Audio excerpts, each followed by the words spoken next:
Welcome to Voices Against Violence, a dedicated space to educate, empower, and serve as a voice for all survivors. Our goal is to provide an extensive range of resources and content that not only informs, but also inspires action and advocacy. Join us as we work together to create a supportive community, drive change, and ensure that every survivor's story is heard. I'm Charity Jordan Rex, Prevention Program Manager for Harmony House. I'm Kirstyn Walker, Assistant Executive Director at Harmony House. Kirstyn, this is your first time here on camera recording the podcast. How does it feel? It feels a little vulnerable. I think I'm going to lean into some Brene Brown today and just embrace vulnerability. I told you off podcast that recording, I don't know, something about recording always makes me a little nervous. But you're such a pro at this. Oh, that's kind.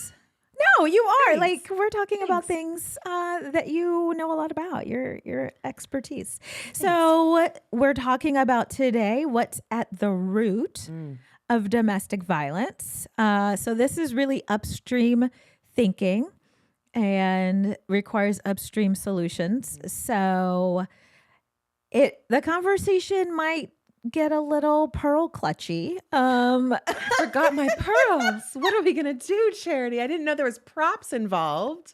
Oh my gosh. We're going to be talking about things in our society that contribute to a culture that makes violence against gender-based violence more likely. Well, yeah. And what I love is that it's upstream. And so it's the world that you live in because it's prevention. And so the thing is that many folks have been studying violence-based prevention for a long time. And so we do have a bit of an understanding of what contributes, how do we prevent it? This is not some phenomenon that just has no answer. Right. There are evidence-based answers on how we can prevent violence. Yes. So I love that we're having this conversation. I feel like as a society, we do not talk about prevention enough. And the issues that we have in society, whether it's mental health or homelessness or poverty, or even crime, we really address those kind of after the fact but there are so many things that we could be doing before it gets to that point where you've got to put someone in jail, or we've got to provide care and services after the fact.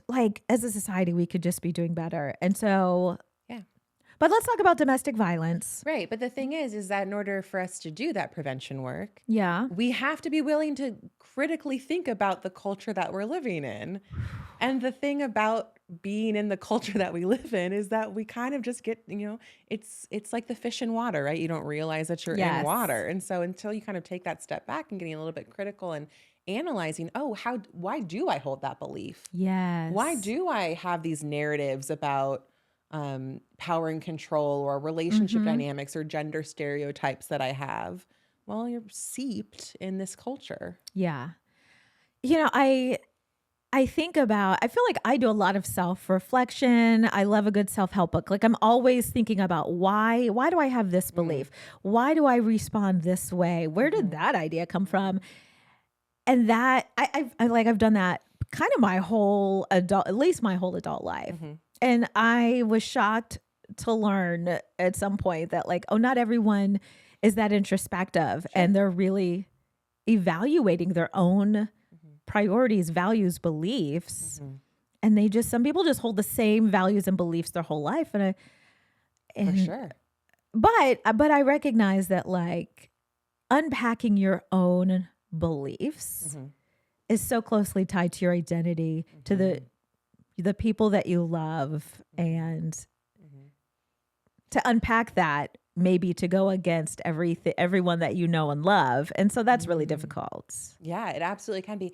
And I think that when we think about critically analyzing the cultural norms and beliefs that we have that perpetuate a spectrum of violence, it causes us to have a bit of a paradigm shift in the way that we think about these things. And that's a challenge. And I've said it before in terms of domestic violence. once you learn things, you can't unlearn them. I'm not going to be able to listen to a song or watch a movie again without having that thought in the back of my head of, how does this perpetuate violence? Or like, what's the subtext here? What's the subtext that's perpetuating this narrative of power and control?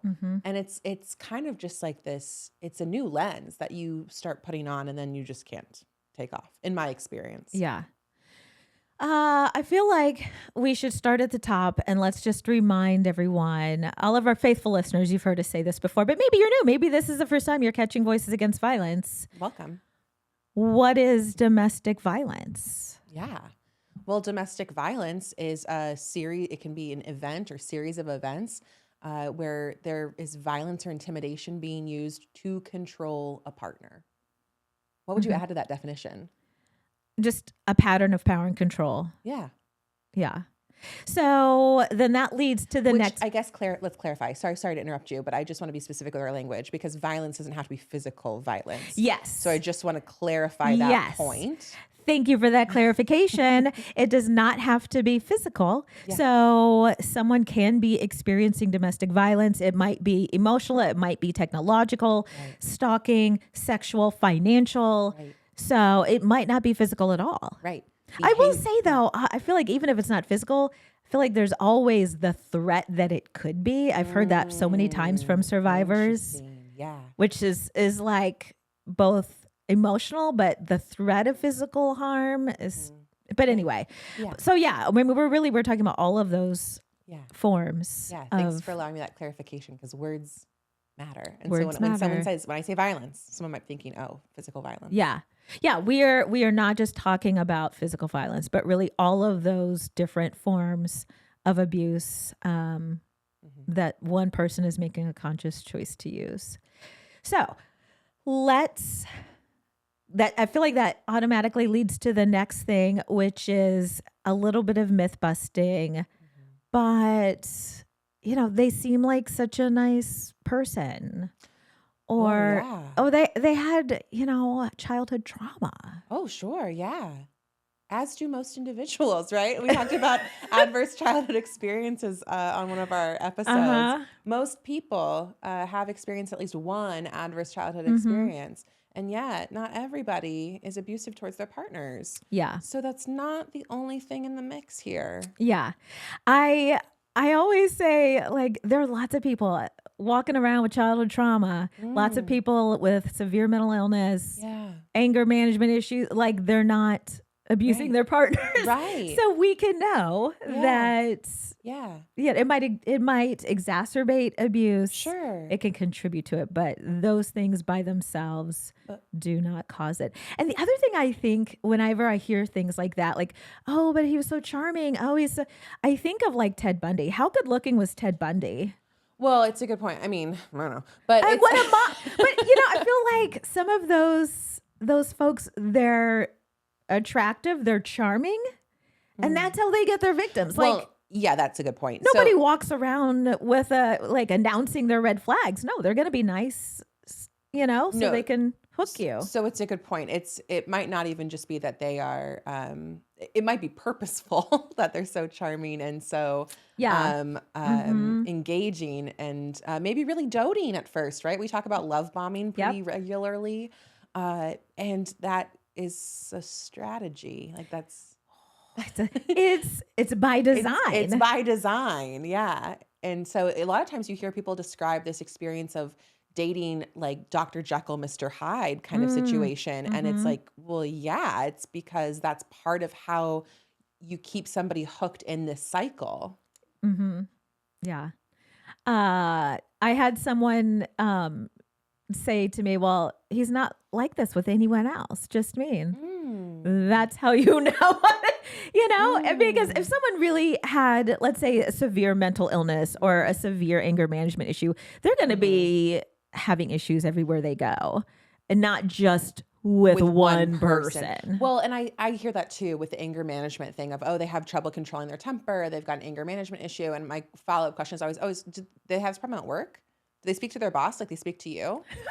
Oh, no? Oh, yeah. So it's just because they want to control you and they want to flexes power on you, it's not an ongoing pervasive problem in the rest of their life. Yeah. I love the example that Lundy Bancroft in the book, Why Does He Do That? Which everyone should read. We'll put it in the show notes. Where he said he's talking to a survivor and she's saying, well, he lost control of his temper and he broke some stuff. That's what he does. And he says, well, does he break his own stuff? And that was something that person hadn't even thought about. And she was like, well, no, it's only my stuff that he breaks. Right. Well, and the breaking of stuff too, I just like want to be super clear because I think I've heard that as well as like, oh, he's, I've never experienced physical violence, but they break things or they've punched a hole in the wall. That is physical. That is the threat of physical violence. Yes. Yeah.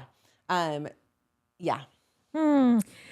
So what's at the root? I found this great quote. The author of Down Girl, The Logic of Misogyny, Kate Mann. And I feel like misogyny is really at the root, like the outward manifestation of what's in our culture, like the domestic and sexual violence, other mass violence, like those are the branches that we see on the outside. But at the root, I think is really, partly when it comes to gender-based violence, misogyny. And so this quote, I love this quote because I feel like it helps me understand this. There is a system which I count as misogyny that functions to police and enforce patriarchal norms and expectations. Both norms and expectations have to do with feeling as a man entitled to certain goods like sex and care and reproductive and emotional labor from women. And it makes sense that if you have these false beliefs about what women owe to men, that there would be a common phenomenon of lashing out at women who don't deliver those goods. And what strikes me about that quote is that it's like the sense of entitlement that this person owes me this. I deserve this. Oh, and they're not giving it to me. So I'm going to lash out. Yeah. Well, here's the thing. In order to commit acts of violence against somebody, seeing them as less than or less valuable than you, that's that's how you can justify it, right? Or how somebody justifies it in their mind. And so that's it, right? It's the entitlement that something is owed, my needs matter more, then just becomes the justification for that person's behavior to act violently. I think, and I was talking about this recently in a presentation that I was doing with a group of college students. I think we see this play out in other ways in our society where we dehumanize entire demographics of people. And then it's like, it's okay to harm those people in some way, whether it's maybe restricting their access to benefits, healthcare, safety, because we don't see them as equal. They're less than us. And once you dehumanize, once you separate someone from their humanity, right, it's a lot easier to commit acts of violence against them. Yeah, whatever the act might be, whether it's physical harm or if it's structural and systemic, right? That's a podcast for another day. But it is. I mean, that's the first step is seeing somebody as less than, which is why when agencies like the CDC are studying gender-based violence, one of the protective factors is combating gender stereotypes and increasing female empowerment, especially for young girls. So when I was I used to work at a rape crisis center doing prevention work. And one of the evidence-based practices that I used to use was working with a middle school cheer squad and talking about gender violence and talking about dating violence and gender stereotypes, because that's one of the identified protective factors that's evidence-based. Yeah. I think it helps to remember that it's about power and control. Like when it comes to sexual violence, like it isn't about sex. It's still about power and control. Still about power and control. Sex is the weapon. Sex is the weapon. And so that victim is not a human being. No. it's, it's an object that perpetrator can exploit, abuse. Um, what are some other ways that we see this in society? That we see perpetuating of norms. Yeah. Well, I just think that we are a culture that is so soaked in our media, right? I mean, how many hours a day? I'm ashamed to look at my screen time. I don't want to know. Please stop sending me the notification. Oh yeah, I turned those off right away. I don't need to know how long I've been on social media. That sounded judgy. I'm like, you're up 2%. Okay, thanks. But I think that we do have to critically analyze the media that we're consuming and ask ourselves, the stories that we believe, the stories that we get told and then internalize, how do those perpetuate violence or perpetuate gender stereotypes that would emphasize or elevate one group over another? One really simple example that I think of is a storyline that gets told over and over again. Somebody gets asked out, they say no, and the next storyline is just like, how do we continue to pursue them? Because we're going to win them over, right? It's like every sitcom, you're like waiting for the people to get together and you're like, well, no, they said no. Like, it's not that they need to be won over. It's that they said no, consent matters. Let's move on. No means no. No means no. But like, how often do we romanticize this idea? Oh, so much. Of like, if I just do a bigger, grander gesture, and it's like, well, no, they gave you your answer. How about we just start respecting people's no's? Yeah. Just on a side note, I think if we did that, there'd be a lot fewer Hallmark movies. Don't come at us, Hallmark. No, but it's fewer rom-coms. I mean, how many of those? I feel like that's the plot. Like, guy likes girl, she's not interested, and then he keeps showing up. I can't remember what I was watching, and I was like, no, like that's stalking. That's why he keeps showing up where she is, and where do you think? I'm curious what you think. Some of the first stories you said, the stories that we tell ourselves. Yeah. What are some of the first stories do you think that we hear? Fairy tales, right? I mean, the first stories that we hear are fairy tales. It's, the princess who needs a kiss to wake up. And Sleeping Beauty. Well, it's... Once, okay. I feel like these are the perfect examples of what you said earlier. Like, once you have this lens, you can never look at fairy tales the same way. It's a lot harder to watch things. You just go, oh, gross. Like, yeah. I know. So I think your original question was like, what does this look like? Where do the stories come from? How do we change the narrative? And so I think being aware of the stories we're consuming, the norms that is teaching us and instilling in us, but then also just like shifting our language in really simple ways. So I want to give kudos to you. Really recently, you and I had a work win, and you turned to me and said, "Can I hug you?" And I said, "Yes, of course. Thank you so much for asking." But you asked if you could hug me. And so it's just little things like that of checking in for consent and checking in about how folks are feeling about things in ways that aren't big and scary and feel like we're taking on all of these big cultural norms and fighting the patriarchy in this like massive way, right? Like that simple act of saying, "Can I have access to you?" and then respecting my answer. I think that part of that is how we do it. Yeah. Yeah. I always do that because I'm not a hugger, but I also try to be really mindful of how other people might be feeling, or Thank you. So thanks for doing that. Yeah. I think also recognizing, so at the root of this is misogyny, power and control, dismantling the systems and places where power and control reside. I feel like this is where, you might want to clutch your pearls, but there is a certain demographic in our society that generally tends to hold most of the power, both in the home, in the workplace, in larger society. Sure. And I think finding ways where we can balance out, if things can be more equal, more fair, so that power and who has a voice, who has a say in what's happening in a space doesn't just reside with one gender or one type of person. Absolutely. Including that thought process, I want to be clear, takes time. It takes concerted effort to think through those things and think, how do we bring more shared power? How do we bring more respect to this situation, whatever the situation may be, right? Because if we're talking about changing culture, it's not just changing culture within relationships. It's an overall arching of how do we change culture. So it takes effort. It takes that little extra step of saying, this is how we've done things before, but maybe that wasn't the most equitable. Maybe that didn't have shared power. How can we move forward? And so I just want to be upfront, because this isn't necessarily like an easy thing to do, right? But such a worthwhile thing to do. Yeah, I think it does take some emotional maturity. It takes having the right skills and tools in your toolbox.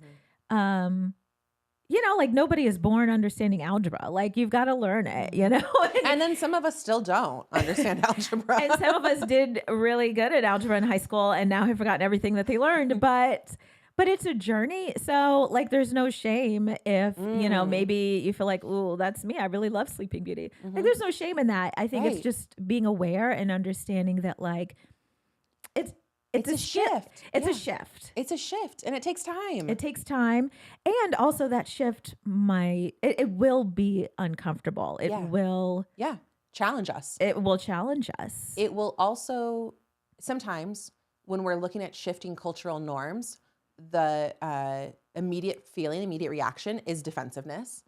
Totally. I get that way too. Like, hey, I like that song. I like that movie. Don't make me think thoughtfully about what those lyrics mean. And so it's defensiveness, but also giving ourselves that permission to remember and recognize these are things that we have inherited.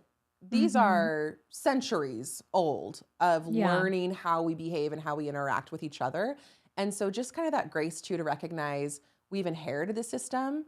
I'm going to work towards breaking this cycle, ending this thought pattern, just so that we can make that shift over time. Yeah. I think also it's okay to, you just said, like, I like that song. I like a Christmas song that has become very problematic since Me Too. And it's hard to listen to, but I think it's also okay. And I wonder what your take is on this, to like, I still listen to that song. Christmas is my favorite holiday. I'm going to listen to that song, but I also am aware of the message that it's sending. I don't play it when my boys are at home. If something does happen, like maybe we're watching a movie or watching a TV show, or they'll mention, I'll just say, that's not like the best way to think about that. Like I had a kid, one of my boys said, well, that's a girl instrument. Like, that's not a thing, right? So, I mean, kind of what we're talking about, it seems like on such a macro level, and it is. But if we take it micro, there are just little everyday things that you can do to make a difference. I worked somewhere once where it was customer facing, and a gentleman would come in and make dumb blonde jokes. He'd come in every day. He would make dumb blonde. And one of my coworkers was blonde, and at first she would kind of laugh, but then she started walking away, and they weren't funny. And so at the time, I didn't have the tools to know like verbally how to address that, and so I would just kind of sit there and look at him. And he'd be like, oh, I guess that wasn't very funny. I was like, not really. Do you know any other jokes? And so eventually, like, he stopped telling, and he'd come in and he'd have other jokes. It's like, oh, okay, that one's funny. Thank you for sharing that one. But so it's even that, like, how we respond to other folks in that moment. And I'm thinking of your coworker's reaction of, at first she would smile. And I mean, the stories that we get told about being polite or pleasant or non-confrontational. And so like that in and of itself, I think we could spend time dissecting that reaction, because that's also a learned behavior of how we function when our safety or like our experience is being ridiculed or lessened. Yeah. That's a whole other podcast. It's a whole other topic. Let's do that one sometime. In addition to, agreed.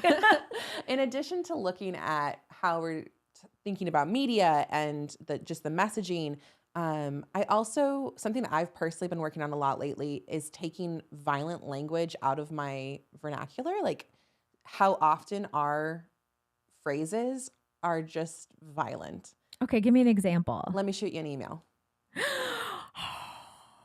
You know what? I have been doing that too. Yeah. Oh, you hit the nail on the head. Like Yeah. When it's actually more precise, I'll send you an email, right? Like that's a little bit more precise. And I mean, I don't know that it's a huge shift, but it is just a shift away from kind of this. I mean, it just exists. Once you hear it, it's one of those things too that like you hear it more often. You go, oh, why is it? Like, why do we say it that way? Yeah. Yeah. I mean, there's small shifts, and I feel like that's a good place to start too, because it's huge. It's a huge issue. It can seem really overwhelming, but I love that, we've shared some just small micro things, mini things that you can do that can just begin to help you as you make that shift, but can also send a really supportive message to the folks around you. Kirstyn, this was a really good conversation. I think so too. Thanks for letting us dive into it. It's going to take all of us. It takes all of us.